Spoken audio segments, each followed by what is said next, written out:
Create with Ingrid. My name is Ingrid Blackburn, and today I'm going to be showing you how to do these smashed flowers. These have quickly become one of my most addictive things to make with scraps, and I just love adding them to a little mini album or a card. I think they're so cute, so precious, and rather easy to do. So what you're going to need is you'll need some sort of a punch or some sort of a sizzlet to cut the flower shape. I'm using our fancy flower punch from Stampin' Up. I take one of these pieces of scrap paper that I have, this beautiful cherry cobbler, which has quickly become my favorite color in our collection. And I'm going to go ahead and punch 2 flowers out because that's what you need to make these flowers. We're going to take 2 that I'm going to turn into 4. Now what you're going to do is you're going to do something that's called the faux suede technique, and that's basically crumpling up your paper like this to break up the fibers. You want to give it, you can also spritz it if you want with a little bit of water to make it a little easier. If you're doing a lot of them, you might want to do that. This is something that I can punch a ton of these out, sit and watch a movie. If I'm doing a mass production of cards where I'm going to use these flowers. It's a great way, like I said, to utilize your scraps. You just have that little tiny bit. Maybe you have some smaller punches that you want to make some smaller flowers. You can see that I basically gave it this really cool leather looking texture. And what I did was, by breaking up the fibers, it gives me the opportunity to pull this piece of paper in half. This isn't going to look so cool if you're not using Stampin' Up! Cardstock. Stampin' Up! Cardstock's pretty awesome because it's colored all the way through, as you see here. You'd be surprised to find out that a lot of cardstocks aren't, and they're going to be white on the inside. So you want to make sure you have some cardstock that's colored all the way through. So I'm going to go ahead and pull that apart, and that gives it that really cool feathered kind of suede look. So one side kind of looks like leather, and the other one kind of looks like suede. So there you go. It's called faux suede technique. A technique within a technique. Now we're going to need 4 of these, so you would do this to your other flower. I've already gone ahead and done that to save some time. And then the other things that you're going to need to make these flowers are some of our multi-purpose glue and a pair of our paper snips. Love these. They're super sharp and they're great. You're going to cut one of these apart. It's going to make an angled cut here from one of the valleys here to the center. And you're going to do the same on the other. So you're separating 2 of the petals from 3 of the petals. So that's what it's going to look like. It's basically creating a little heart. And what we're going to do with this piece is we're then going to cut this in half as well. And we're going to discard one of these pieces. Doesn't matter which one. Okay, so that's what we're going to use to make our flower. Now be careful, you don't want to use the slick looking side, which is the, I like to call it the leather side. You want to use more of the suede side, the soft and furry side. We're going to take some of our multi-purpose glue, and the first thing I'm going to do is actually the triple petal here. I'm going to take a little bit of this glue and just get that going. You might find that after a while, after not having used it for a while, you might need to put a paper piercer in there just to pierce that, or use a needle.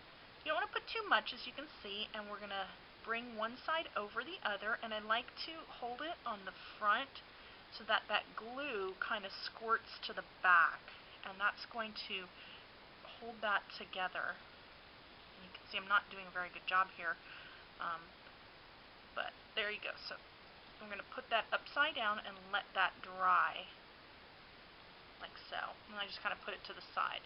So I'll go ahead and put that to the side. And then with this piece, you're going to go ahead and roll it together. So I like to start with the rounded side. Make sure you have the fuzzy side up. It makes it a little easier because you'll start to get, after making a bunch of these, you'll have glue on your fingers and you'll really pick a lot of this fuzziness up. So we're going to roll this like so. You can see that, just kind of making a tube, just rolling that in on itself. And then I'm going to roll it from this side to this side, so rolling it completely in, and then once more, so that you're kind of giving it that really tight bud shape. And this is going to be the center of your flower. Okay. And then what I like to do, after making a bunch of these and having them kind of unroll on me, I give it a good squeeze in one direction and a good squeeze in the other, and I find that that has a tendency to kind of hold its shape together, which is good. Okay, so now that we have that, we can go ahead and assemble the rest. And these are the pieces that you'll have. You'll have this kind of conical petal here that's going to become the center in which this piece is going to go in, and we're going to put those together as well.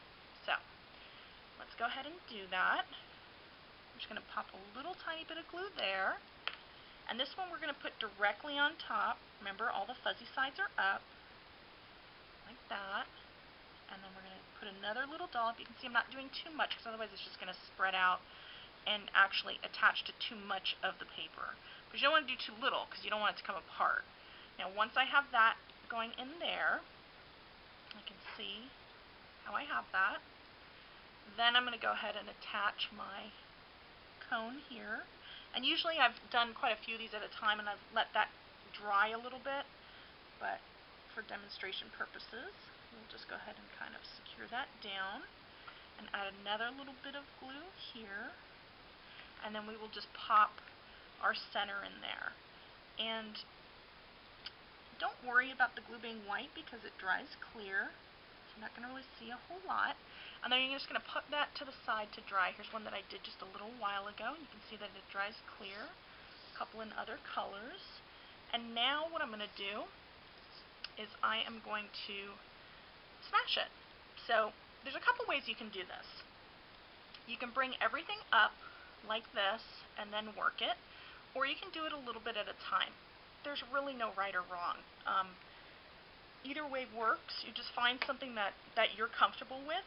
So we'll start with it this way, and then once you kind of have that going up, I just kind of work them one at a time.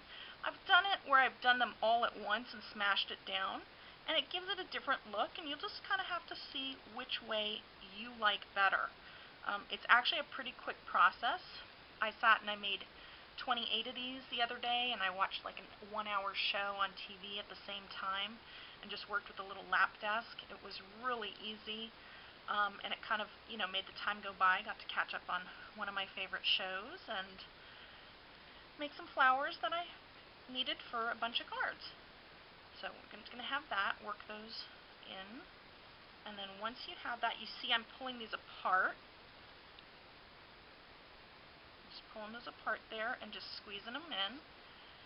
And then you can also kind of smash them down at the same side, and that's why I call it a smashed flower.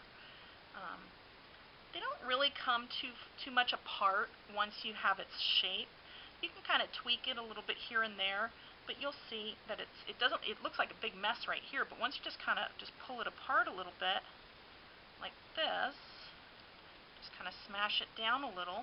You could even turn it upside down and kind of go like that, which I find works really well too. It kind of gives it that really cool look. That's pretty much it. I'm going to show you a couple in different colors. You can see some I was not as crimpy with, and some I was quite crimpy with that. And you can see the difference in the flowers. Here I've added a couple leaves here. Here's one in beautiful with some different colors, and they really add a lot to a project. So, I mean, I find that they really give it that nice flowery feel without adding too much to it. And here's one on a mini album. Of course, I've also done them using some different templates. This one I used our Floral Fusion Sizzlet, and I just used a couple of the different sizes to make the smashed flowers. And that's pretty much it. I hope you had fun. Enjoy smashing your flowers, and hope to see you again soon on Create with Ingrid. Have a great day.